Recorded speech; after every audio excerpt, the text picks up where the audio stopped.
In the beginning, you were born, and like all infants, you were completely vulnerable and dependent, with a new developing brain and no understanding of the world.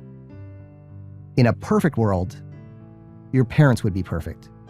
They would be dedicated full-time to taking care of your physical and psychological needs, always making the right decisions, setting the healthiest boundaries, and protecting you from all harm while preparing you to eventually take care of your needs without them. But in the real world, no one is perfect, neither your parents nor the other people who play a role in your upbringing. Therefore, along the way, some of your developmental needs don't get met. And the problem is, when one of your needs doesn't get met, however big or small, it can leave a wound. These wounds are known as childhood trauma. Each instance or pattern of trauma can create specific core personal issues and relationship challenges. And if these are left untreated, you're likely to pass your wounds on to the next generation. Since this trauma occurs early in life, it can affect social, emotional, behavioral, cognitive, and moral development. It's not always overt or intentional. Most commonly, people think of trauma as coming from hateful perpetrators who are knowingly and willfully abusive. But even parents who think of themselves as loving or well-meaning make mistakes, cross boundaries, or simply do their best with the limited internal resources they have. And this covert, often unrecognized abuse can, through its constant repetition, leave wounds just as deep as those created by a single malicious act. It can be an emotional scar. In your earliest years, you're the center of the universe. Everything revolves around you. So wounds can come from caregivers who are either out of control or completely detached from their emotions around you. When mom is always full of anxiety as she's breastfeeding, or dad comes home in a rage every time he has a rough day at work, or stepdad is depressed by his money problems during the rare moments he spends with you. You soak up these emotions like a sponge, often erroneously taking the blame or responsibility for them.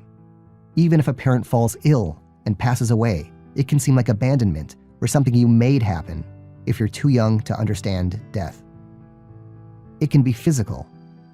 Most people understand that it's not okay to physically harm or even spank a child. But here's an example that's not as obvious. Any invasive medical procedure, even something as commonplace as a circumcision or getting stitches, may register the exact same as physical abuse if you experience it in your first few years of life. You may even start to distrust your caregivers for bringing you to an unfamiliar place and not keeping you safe. Often, it's intellectual. After the first few years of life, you start to separate from your parents. In this period, it's their job to help you become your own person and confidently stand on your own 2 feet in the world. Here, a whole new set of problems can arise, especially when parents try to over-control you, habitually criticize you, or unreasonably expect you to be perfect. Other families adhere to such rigid rules that any manifestation of a child's individuality is immediately attacked as a threat. All these can lead to esteem problems later in life. Or it can take over your entire identity. Within a dysfunctional family system, each child tends to play a different role that helps the family survive and detracts from its real issues. These can include the revered hero, the troublemaking scapegoat, the neglected lost child, the people-pleasing placater, and the mood-lifting mascot. Later in life, these roles, as well as birth order, can lead to corresponding personality issues, whether it's the hero's judgmental perfectionism, the scapegoat's explosive anger, the lost child's low self-esteem, the placator's denial of personal needs, or the mascot's impulsive irresponsibility. But it's not easy to see your own core issues. Your oldest beliefs, behaviors, and adaptations have not just been reinforced by decades of habit, but are built deep into the architecture of your brain, which is busy building new neural connections at an astounding rate in early life. As the saying goes, cells that fire together, wire together. So trying to see yourself with any objectivity can be like trying to touch your right elbow with your right hand. But if you can detach from yourself a little bit, you'll notice that the things you do and think don't just come out of nowhere. Here are a few techniques and tools you can use to better understand the way your past can interfere with your happiness, your relationships, and your life today. You can work backward.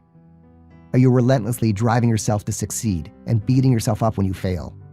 Maybe that's because when you were a teenager, your parents made you feel as if your worth as a human being was dependent on your grades, touchdowns, or accomplishments.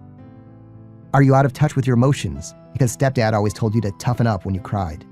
Do you feel deep down like you don't matter because you were often ignored growing up? Are you always trying to save or care for others because you were never able to save mom from her depression or addiction? Are you in complete denial that anything was wrong with your family because dad acted as if he were infallible and must be unquestioningly obeyed, so criticizing him would be like blaspheming God? Are you getting the hang of this yet? You can excuse my language. Some of you have a big bag of shit you're carrying around, and every time you encounter a situation in which you can possibly get more shit to put in the bag, you grab it and stuff it inside. You'll even ignore all the diamonds glittering nearby because all you can see is the shit. This shit is known as the stories you tell yourself. Examples include generalizations like, I make bad decisions. If people saw the real me, they wouldn't like me. Or conversely, no one is good enough for me. Each of these beliefs can be formed in childhood by, respectively, fault-finding parents, abandoning parents, and parents who put you on a pedestal. As a result, you can spend much of your life misinterpreting situations and thinking you found more evidence to support these false conclusions formed in childhood. One way to recognize when you're stuck in your own story is whenever you feel less than or better than others. Here's a tool you can use to assess your own behavior. There are 3 developmental states. The first is the wounded child, someone who's emotionally frozen between the ages of 0 and 5. The second is the adapted adolescent, who's emotionally frozen between the ages of 6 and 18. And finally, there's the functional adult, who's emotionally mature. So where the wounded child feels worthless and the adapted adolescent may feel arrogant, the functional adult gets their esteem from within. Where the wounded child is extremely needy and the adapted adolescent is needless, the functional adult communicates his or her needs. Where the wounded child acts out of control and the adapted adolescent is hyper-controlling, the functional adult is flexible and moderate. Where the wounded child seeks attention and the adapted adolescent seeks intensity, the functional adult lives in integrity and harmony. Where wounded children idealize their caretakers or partners, and adapted adolescents feel disillusioned by their caretakers or partners, functional adults are in reality about their caretakers or partners. So ask yourself, in a given week, do you exhibit any of the wounded child or adolescent behaviors here? If so, you may have either gotten stuck somewhere along the way in your emotional or behavioral development, or certain situations are causing you to revert to those ages. Anytime you overreact to something by shutting down, losing your temper, sulking, feeling hopeless, freaking out, disassociating, or any of numerous other dysfunctional behaviors, it's typically because an old wound has been triggered, and you're regressing to the childhood or adolescent state that corresponds to that feeling. Note that the wounded child tends to directly internalize the messages that caretakers give, while the adapted adolescent tends to react against them. However, not everyone reacts to the same trauma in the same way, and children are born with different predispositions and resiliencies. So if you remain loyal to people who abuse and mistreat you, that's called trauma bonding. If you only feel normal if you're doing something extreme or high risk, that's trauma arousal. If you've developed intense self-loathing, you've got trauma shame. If you find chemical, mental, or technological ways to numb yourself and your feelings, that's trauma blocking. And it goes on and on. One pattern of trauma, many different possible responses to it. We've only scratched the surface, but at least you know the model we're working with here. It's not about blaming, but understanding.